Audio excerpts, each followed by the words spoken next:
हम शुरू कर रहे हैं भारत की राज्य व्यवस्था। तो कंसेप्ट से भी शुरू करेंगे, कंसेप्चुअल सारी बातें हम शामिल करेंगे।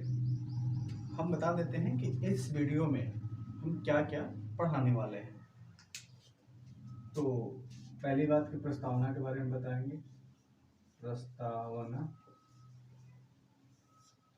तो प्रस्तावना में हम क्या क्या डील करेंगे ये हम क्लियर कर दे रहे हैं। पहली बात कि प्रस्तावना क्या है, ठीक है। दूसरी बात हम क्लियर करेंगे कि प्रस्तावना में क्या क्या है।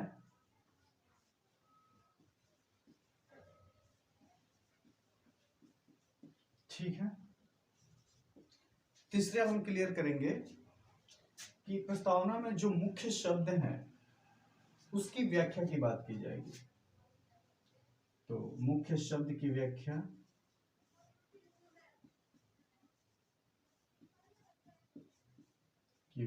कर देंगे, ठीक है। चौथा हम बात करेंगे कि प्रस्तावना पर जो भी कथन है उसके बारे में बात करेंगे, या यूं कहें कि महत्व के बारे में बात कर लेंगे। पांचवा बात करेंगे कि प्रस्तावना संविधान का भाग है या नहीं, ठीक है। और छठी बात इस वीडियो में करेंगे कि प्रस्तावना में संशोधन किया जा सकता है कि नहीं।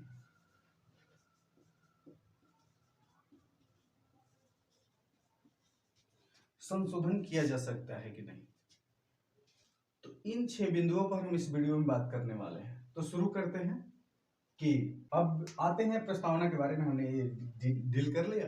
अब आते हैं प्रस्तावना जो शब्द है अमेरिका के संविधान से लिया गया है, और प्रस्तावना की जो भाषा है वो ऑस्ट्रेलिया से ली गई, ऑस्ट्रेलिया से ली गई।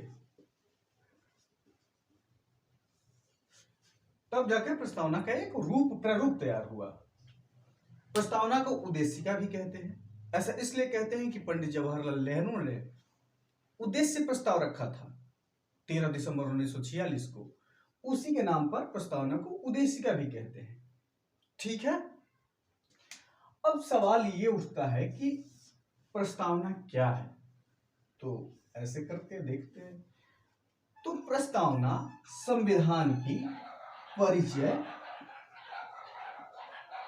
या भूमिका को कहते हैं। एक शब्द में इसकी परिभाषा ये होगी कि प्रस्तावना जो होती है संविधान की भूमिका या परिचय होती है, ठीक है। जब अमेरिका ने अपने संविधान में प्रस्तावना को डाला, इसके बाद अन्य देशों ने भी प्रस्तावना को अपने संविधान में रखना शुरू किया। उस तरीके से शुरू हुआ। तो क्या है प्रस्तावना? तो संविधान की परिचय या भूमिका है। ये एक लाइन में इसका डिफिनेशन हो गया कि क्या है प्रस्तावना, ठीक है।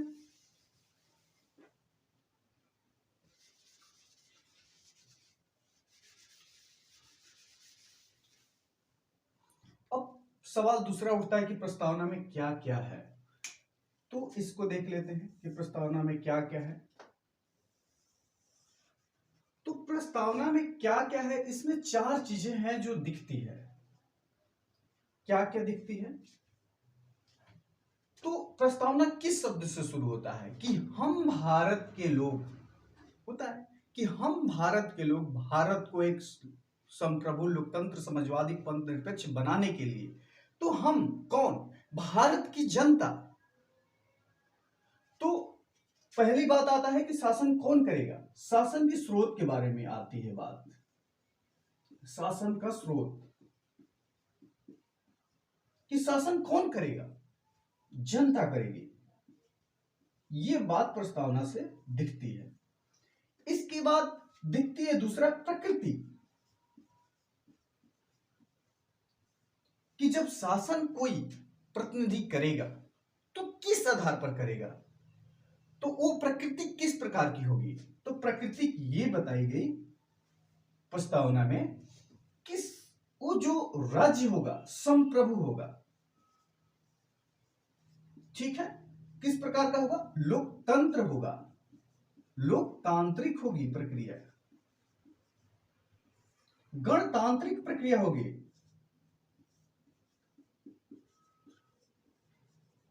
और समाजवादी प्रकृति का होगा।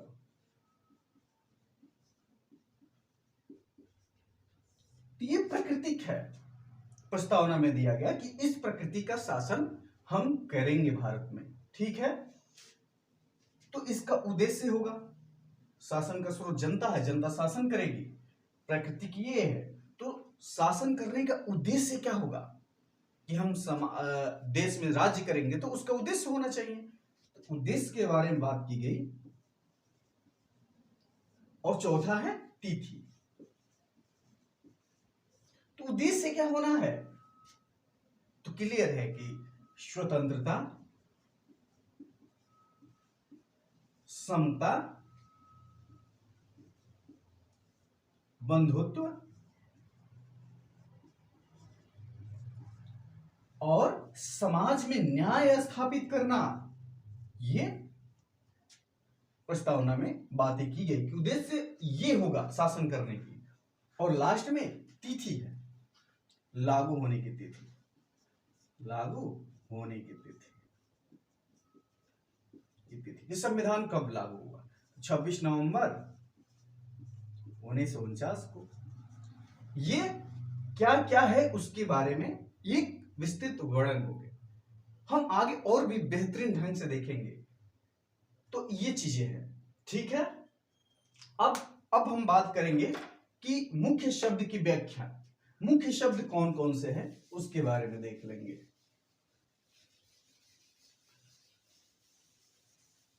तो ये चीजें तो हो गई, दो चीजें हमने कर लिया, ठीक है। अब तीसरा सवाल ये है कि मुख्य शब्द क्या क्या है।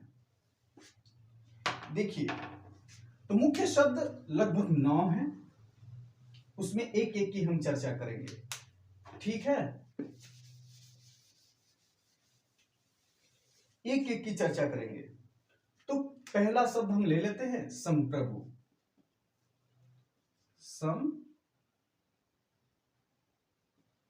प्रभु, प्रभु, संप्रभु का मतलब क्या होता है? इसमें एक डिफिनेशन क्लियर हो जाता है कि संप्रभु का अर्थ यह होता है कि कोई भी राज्य अपने आंतरिक और बाह्य मामले में, कोई भी राज्य अपने आंतरिक और बाह्य मामलों में निर्णय लेने के लिए स्वतंत्र होगा। किसी शक्ति से यह नहीं पूछेगा कि हम ये निर्णय ले या ना ले। तो संप्रभुता का मतलब यह हुआ कि हम स्वतंत्र हैं अपने मामले में निर्णय लेने के लिए। तो डिफिनेशन के तौर पर इसे ये कहेंगे कि आंतरिक और कोई भी राज्य आंतरिक और बाह्य फैसले स्वयं लेता है और किसी सत्ता के अधीन नहीं होता है, वो संप्रभु राज्य होता है, ठीक है। अब यहां सवाल उठता ये है कि क्या भारत संप्रभु है? ऐसा इसलिए कि 1949 में राष्ट्रमंडल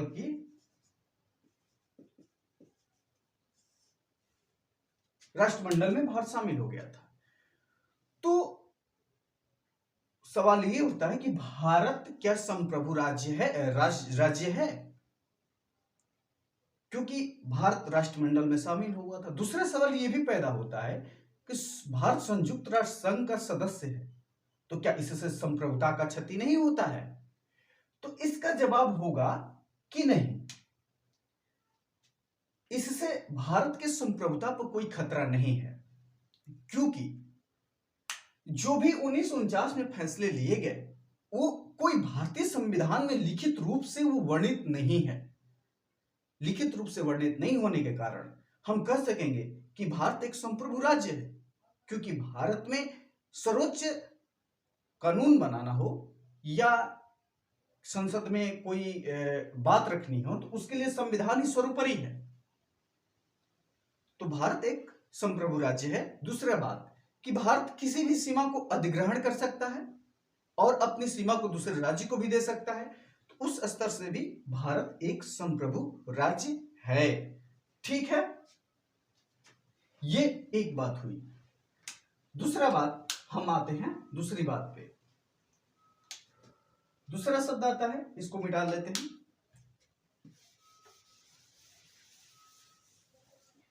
इसमें दूसरा शब्द आता है समाजवादी। जो शब्द है समाजवादी, समाजवादी, समाजवाद कार्ल मार्क्स के कंसेप्ट से आया है और उसी का बदलता हुआ रूप आगे कई रूपों में बदल गया। तो भारत में भी एक अलग तरीके का समाजवाद नजर आता है। तो इसमें दो शब्द आते हैं कि समाजवाद के दो रूप लक्षण नजर आते हैं। हम अधिक डीप में नहीं जाएंगे, अभी यहां इतनी इसी कंसेप्ट पर बात करेंगे कि साम्यवादी, साम्यवादी हम लोकतंत्र के परिप्रेक्ष्य में देखेंगे। साम्यवादी लोकतंत्र, साम्यवादी समाजवाद, साम्यवादी समाजवाद, और दूसरा आता है लोकतंत्रात्मक गणतंत्र, लोकतांत्रिक समाजवाद। तो ये दोनों अलग अलग कंसेप्ट हैं, लेकिन दोनों समाजवाद के ही एक रूप है। इसी समाजवाद क्या करता है, ये वर्ग संघर्ष में भरोसा करता है, वर्ग संघर्ष की बात करता है। ठीक है, ये चुनाव की बात करता है, ये संपत्ति पर एकाधिकार की बात करता है, संपत्ति पर एकाधिकार, राज्य का एकाधिकार, एकाधिकार की बात करेगा। और ये करेगा नहीं, ये करेगा बात मिला जुला रूप होगा। ठीक है, ये चीजें समाजवाद के रूप में आती है। भारतीय समाजवाद क्या है, भारतीय समाजवाद के बारे में हम देखते हैं। और श्रम वाली बात वो तो हो जाएगा। इस तरीके के भारतीय समाजवाद को सर्वोच्च न्यायालय ने एक डिफाइन किया कि भारतीय समाजवाद किस तरीके का होना चाहिए। उस डिफिनेशन में सर्वोच्च न्यायालय ने कहा, सर्वोच्च न्यायालय इस बारे में विस्तृत अध्ययन करता है और बताता है कि भारत में समाजवाद किस तरीके का है। पहली बात कहता है कि अगर गरीबी, जो बदहाली है, जो दलित है, जो कमजोर वर्ग है, उसकी उत्थान की बात इसमें की जाएगी। तो वो समाजवाद है। अवसर की असमानता को कम करने की बात की जाएगी। क्या, गरीबी की, गरीबी, उपेक्षा, उपेक्षा, अवसर की असमानता,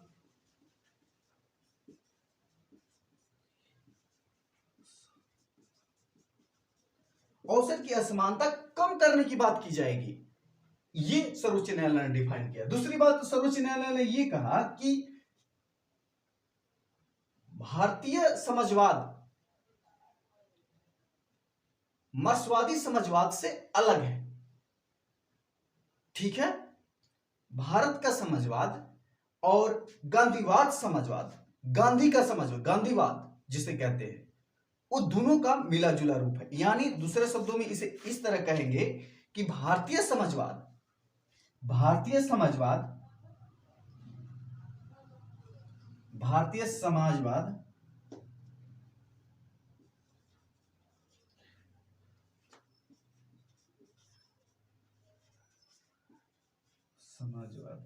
गांधीवाद का मिला जुला रूप है और गांधीवाद की तरफ झुकाव है भारतीय समाजवाद का। तो ये समाजवाद पे एक डिफिनेशन हुआ कि समाजवाद कैसे भारत में काम करता है और किन सिद्धांतों के आधार पर भारतीय समाजवाद लोकतांत्रिक समाजवाद को अपनाता है, कि लोकतंत्र में किस प्रकार समाज को हम चलाएंगे और राज्य किस प्रकार समाज को कंट्रोल करेगा, कैसे अवसर की असमानता देगा, अवसर की असमानता को खत्म करेगा, गरीबी को खत्म करेगा, उपेक्षा को खत्म करेगा और लोगों को एक समान स्तर पर लाने का प्रयास करेगा। ये दूसरी बात कही गई। ठीक है, तो तीसरा शब्द है धर्म निरपेक्षता। धर्मनिरपेक्षता की एक भारतीय अवधारणा है, एक पश्चिमी अवधारणा है। तो हम दोनों की चर्चा करते हैं। धर्मनिरपेक्ष का मतलब होता है, धर्म का मतलब होता है क्लियर, धारण करने योग्य,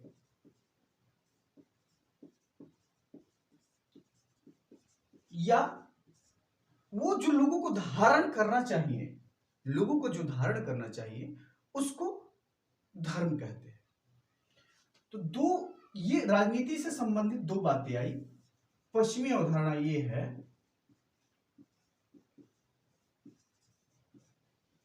पश्चिमी अवधारणा है कि धर्म को राजनीति से अलग करने की बात आई।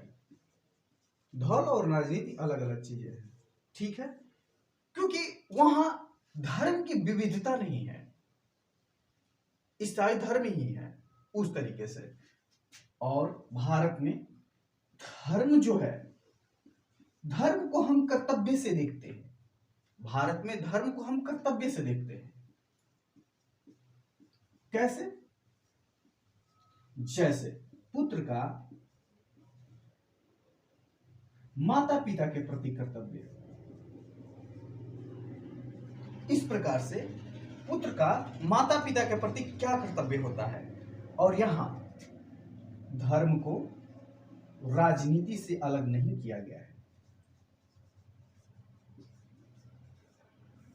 ये राजनीति को पूरी तरह पृथक नहीं किया गया है। राज्य धर्म के मामले में हस्तक्षेप कर सकता है जरूर चीजें। इसी के लिए हमें फंडामेंटल राइट जो दिए गए हैं 25 से 28 धर्म से संबंधित, धार्मिक स्वतंत्रता के अधिकार से संबंधित है। तो ये धर्म के बारे में हुआ, धर्मनिरपेक्षता के शब्द को डिफाइन करने के बारे में हुआ। ठीक है, आगे हम देखेंगे। धर्मनिरपेक्षता हो गया।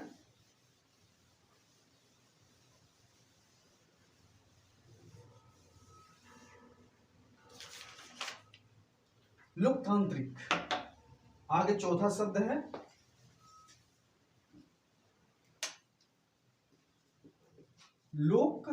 लोकतांत्रिक।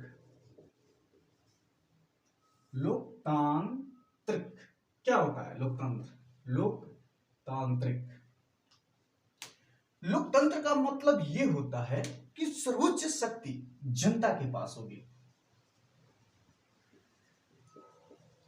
सर्वोच्च शक्ति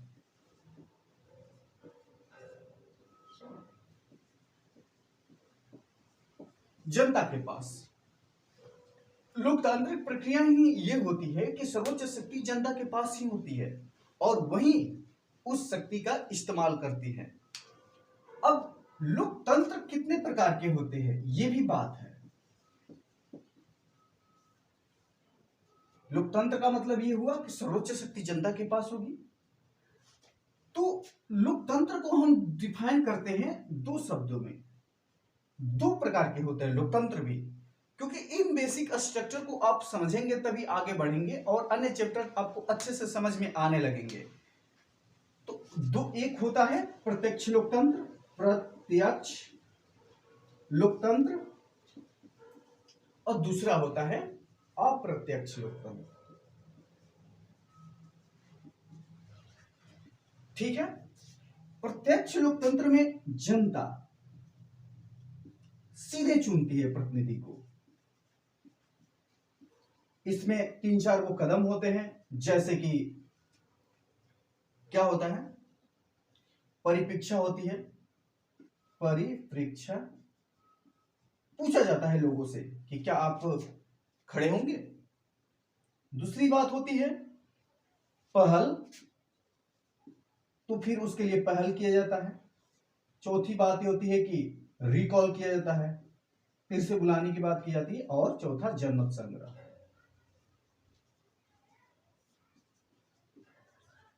संग्रह ये लोकतंत्र के रूप है। प्रत्यक्ष लोकतंत्र, अप्रत्यक्ष। अप्रत्यक्ष लोकतंत्र में क्या होता है, ये अप्रत्यक्ष लोकतंत्र दो तरीके से काम करता है। एक संसदीय लोकतंत्र होता है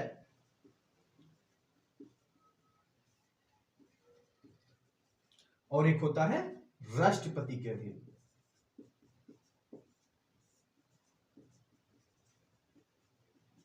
भारत में हम देखते हैं कि संसदीय लोकतंत्र है, यहां चुनाव होता है अप्रत्यक्ष तरीके से। तो इस प्रकार हम समझते हैं राष्ट्रपति के यहां चुनाव होते हैं, प्रतिनिधि चुना जाता है। इसे प्रतिनिधि, इसको एक और शब्द देते हैं, यह संसदीय लोकतंत्र है। और इसमें क्या होता है, इसमें संसद में प्रतिनिधि हम चुन कर भेजते हैं और वो हमारे लिए कानून का निर्माण करते हैं। ठीक है। और वो लोकतंत्र, जो लोकतंत्र अब निर्मित होता है, सामाजिक, राजनीतिक और आर्थिक रूप पर हमारे लिए कानून बनाता है। ये लोकतंत्र के बारे में हुआ। मुख्य शब्द की व्याख्या अभी चल रही है। ठीक है। धर्मनिरपेक्षता हो गया। अब हम बात करते हैं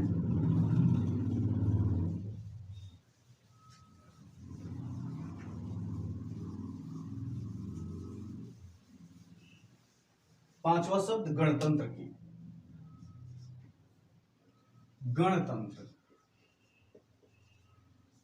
गणतंत्र में यह होता है कि शासन लोगों के हाथ में होगा, हाथ में, शासन लोगों के हाथ में होगा और विशेषाधिकार जो वर्ग है उसकी अनुपस्थिति यहां मिलेगी। इसका मतलब जो ताकतवर लोग हैं उनकी अनुपस्थिति होगी, उनके विशेषाधिकार की अनुपस्थिति होगी। ठीक है। उनके विशेषाधिकार, अन्य आम नागरिक एक है और एक बुजुर्गा वर्ग है, उसके विशेषाधिकार भी समान होंगे। गणतंत्र की बात होता है विशेषाधिकारों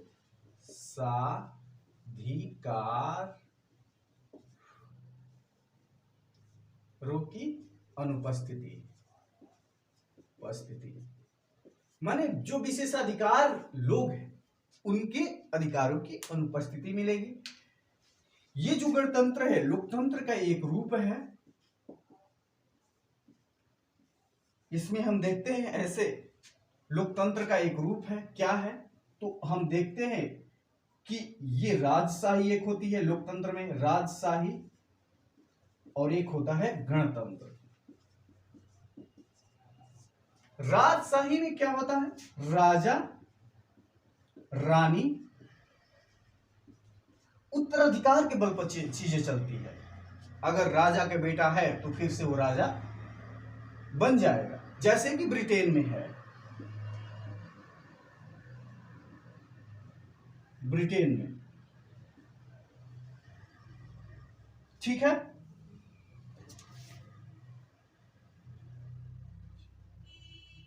और इसमें क्या होगा गणतंत्र में, गणतंत्र में हम प्रत्यक्ष या अप्रत्यक्ष रूप से प्रतिनिधि को हम निश्चित समय के लिए चुनते हैं, एक निश्चित समय के लिए चुनते हैं और वो फिर से प्रतिनिधि 5 साल के लिए चुनते हैं, फिर से प्रतिनिधि का। तो स्वतंत्रता लोगों की गतिविधियों पर रोक टोक की अनुपस्थिति, जिसमें व्यक्ति स्वयं का विकास कर पाए, वो स्वतंत्रता कहलाएगा। तो स्वतंत्रता को संविधान के अनुच्छेद 19, 20, 21 और 22 में रखा गया है, जिससे राज्य व्यक्ति के अधिकार को छीन न पाए। व्यक्ति इसके विरुद्ध न्यायालय में जा सकता है। अगला शब्द ये 7 था। 8 हम देख लेते हैं। 8 में क्या है? 8 में हम समता को डिफाइन करेंगे। इस समता क्या है? क्षमता प्रत्येक व्यक्ति के साथ बिना भेदभाव किए समान व्यवहार।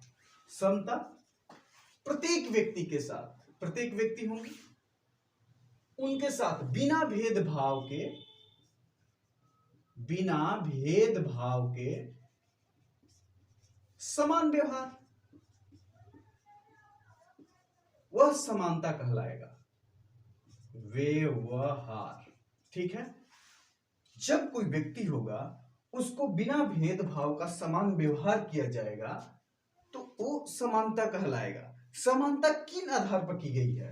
तो समानता की बात 3 आधार पर की गई है। नागरिक के स्तर पर आपको समान रखा जाएगा।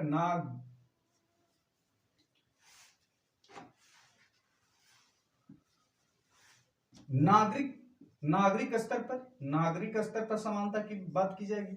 राजनीतिक स्तर पर समानता की बात की जाएगी और आर्थिक स्तर पर समानता की, आर्थिक रूप से आप समान हो, सब व्यक्ति समान रहे, ये कोशिश की जाएगी।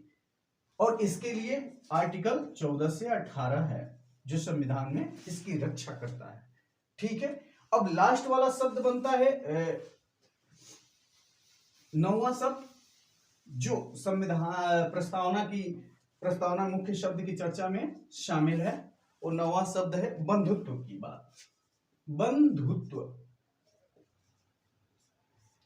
बंधुत्व मतलब भाईचारे की भावना।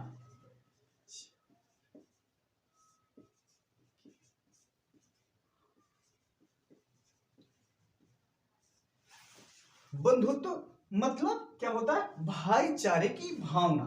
एक भावना से संबंधित है कि लोगों में एक दूसरे के प्रति सहयोग का भाव रहे, एक दूसरे के प्रति कर्तव्य के भाव रहे, ये भाईचारे की भावना से संबंधित है।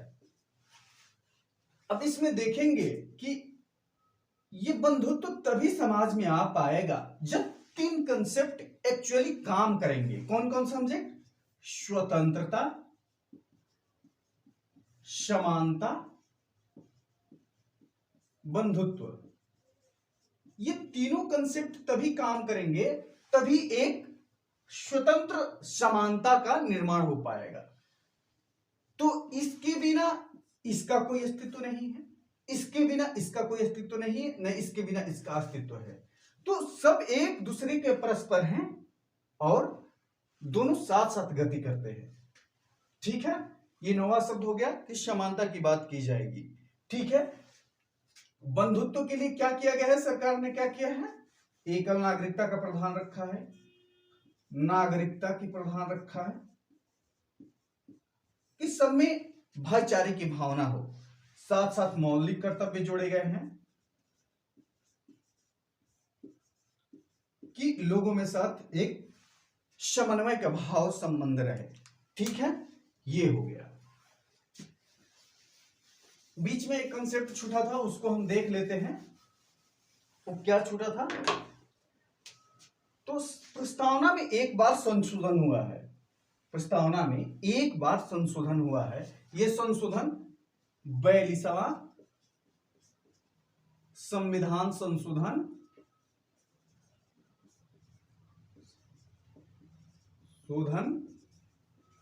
1976 में हुआ था। और इस संशोधन में प्रस्तावना में 3 शब्द जोड़े गए थे। वो कौन कौन से शब्द जोड़े गए थे? धर्म निरपेक्षता, ठीक है, समाजवादी और अखंडता।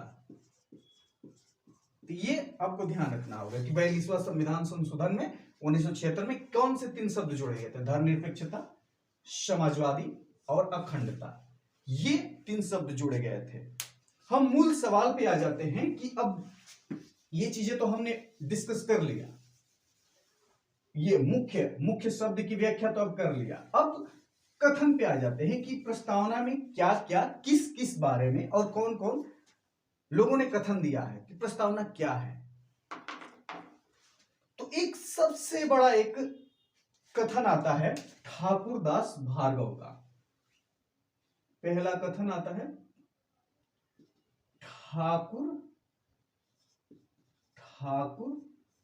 दास भार्गव। ये कहते हैं कि प्रस्तावना संविधान की आत्मा है। ये आत्मा मानते हैं। इन्होंने क्या कहा कि प्रस्तावना संविधान की आत्मा है। ठीक है, और भी हुए। प्रस्तावना संविधान की, ठाकुरदास भार्गव कहते हैं प्रस्तावना संविधान की आत्मा है।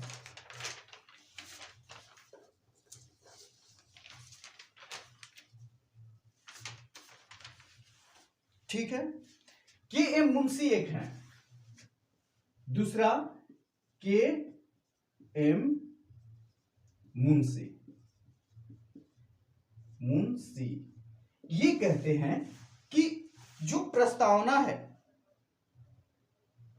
प्रस्तावना हमारी संप्रभु लोकतांत्रिक गणराज्य का भविष्य फल है। ये कहते हैं कि प्रस्तावना हमारी संप्रभु गणराज्य का भविष्य फल है। भविष्य फल। के मुंशी क्या कहते हैं कि प्रस्तावना हमारे संप्रभु गणराज्य का भविष्य फल है। ठीक है, तीसरी बात, तीसरा एक कथन है जो महत्व के रूप में दिखता है। एम हिदायतुल्लाह कहते हैं, हिदायतुल्लाह, एम हिदायतुल्लाह ये कहते हैं कि प्रस्तावना जो अमेरिका के घोषणा पत्र में, स्वतंत्रता के घोषणा पत्र में था, ये उससे कहीं अधिक है। अमेरिका की घोषणा पत्र में, स्वतंत्रता की घोषणा पत्र में जो प्रस्तावना की बात की गई थी, वो जो है ये प्रस्तावना उससे अधिक है। ये बात कही गई, ये एम हिदायतुल्लाह ने ये बात बोली। ठीक है, ये कथन है। इसका महत्व इस बात से आता है कि इन लोगों ने, ये व्यक्तित्व ने, के मुंशी ठाकुरदास भार्गव, के मुंशी एम हिदायतुल्लाह, ये सर्वोच्च न्यायालय के पूर्व न्यायाधीश भी थे। इन्होंने इन बारों में ये बात बोला। ये महत्वपूर्ण हो जाता है, ये महत्व रखता है कि क्या महत्व रखता है। ठीक है, भारतीय संविधान में प्रस्तावना का क्या महत्व है, ये बातें यहां से साबित होती है। ठीक है, 4 नंबर पे हमने काम कर दिया। अब बचता है दूसरा नंबर, तो 5वां नंबर और है। 5 नंबर क्या है? ये सवाल है कि प्रस्तावना संविधान का भाग है या नहीं।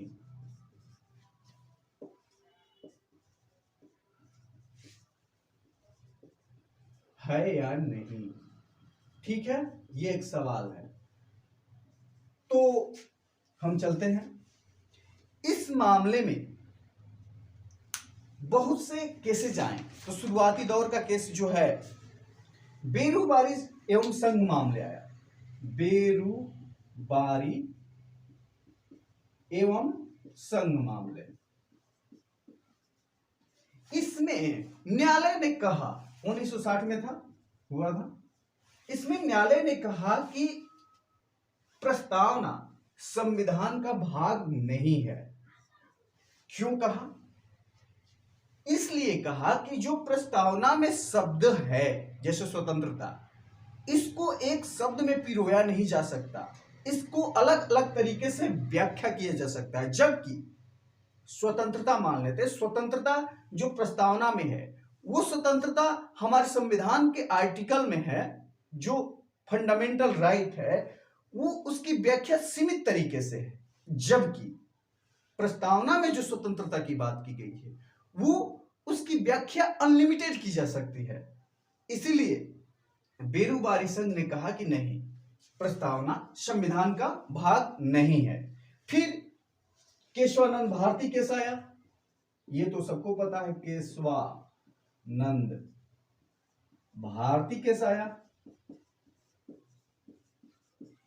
1973 इन्होंने कहा कि प्रस्तावना संविधान का भाग है। ठीक है, इन्होंने तर्क दिया कि जो प्रस्तावना में है उसके अनुसार ही बातें संविधान में लिखी गई है। तो इन्होंने तर्क दिया कि प्रस्तावना संविधान का भाग है। LIC कैसा आया? इन्होंने भी कहा कि प्रस्तावना संविधान का भाग है। ठीक है, अतः वर्तमान परिप्रेक्ष्य ये है,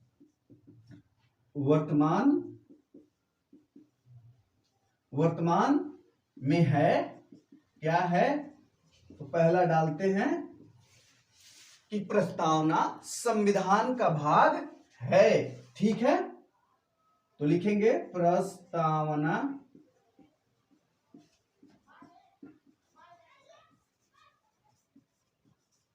का भाग है। ठीक है, दूसरा आया कि प्रस्तावना न विधायिका को शक्ति देती है, न विधायिका के शक्ति पर अंकुश लगाती है। ठीक है, तो प्रस्तावना न तो विधायिका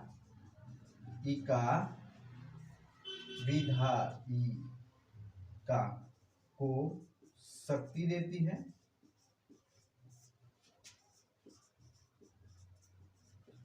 न ही अंकुश लगाती है, न ही अंकुश।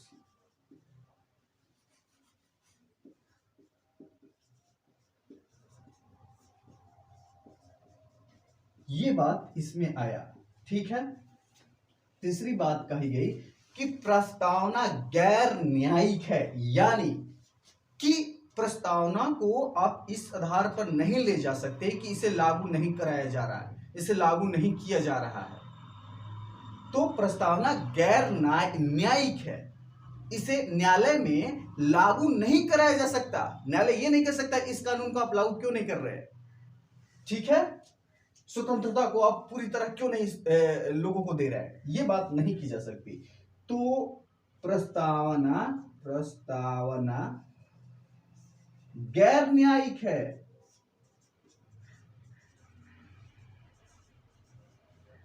यानी कि न्यायालय द्वारा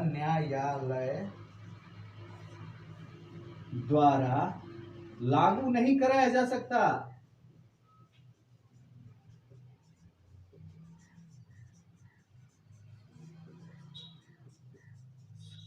ये तीन बातें उल्लेखनीय है।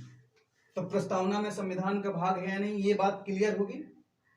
प्रस्तावना संविधान का भाग है, यह विधायिका को न तो अधिकार शक्ति देता है और न ही शक्ति पर अंकुश लगाता है। प्रस्तावना गैर न्यायिक है, इसे न्यायालय द्वारा लागू नहीं कराया जा सकता। ठीक है, अब छठा कंसेप्ट पर आ जाते हैं कि क्या संशोधन किया जा सकता है कि नहीं। ठीक है,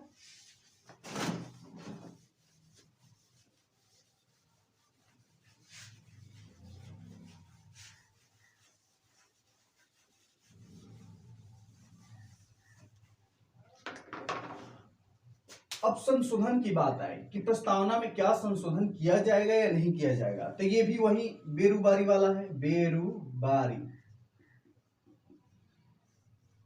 बेरुबारी वाला है, बेरुबारी एवं संघ मामले।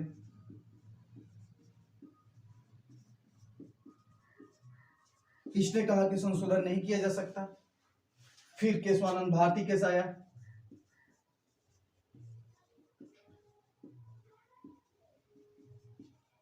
केशवानंद भारती केस आया 1973।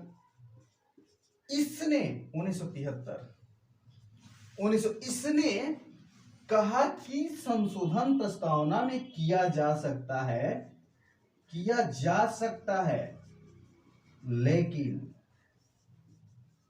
लेकिन इसने मूल ढांचा का सिद्धांत दिया कि प्रस्तावना का जो मूल ढांचा है, जैसे स्वतंत्रता का आप उखाड़ कर फेंक दे, प्रस्तावना से निकाल कर फेंक दे, ये नहीं होगा। आप समानता को प्रस्तावना से निकाल दे, ये नहीं होगा। तो जो मूल ढांचा है, बेसिक स्ट्रक्चर जो लगभग 20-19 बताए गए हैं, वो आप नष्ट नहीं कर सकते, वो नहीं हटा सकते, लेकिन प्रस्तावना में आप संशोधन कर सकते हैं। लेकिन मूल ढांचा में परिवर्तन नहीं किया जा सकता। तो ये क्लास हुआ पूरा प्रस्तावना के बारे में, और जो भी कंसेप्ट छूट गए हैं बताएं, हम उस पर फिर से काम करके आपको डिटेल में बता देंगे।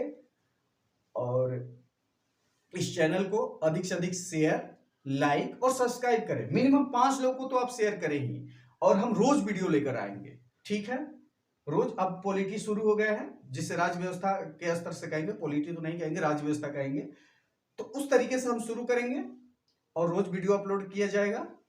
अधिक से अधिक हम चाहेंगे कि वीडियो को शेयर करें, सब्सक्राइब करें, लाइक करें। मिनिमम 5 लोगों को तो आप शेयर करेंगे। Thank you.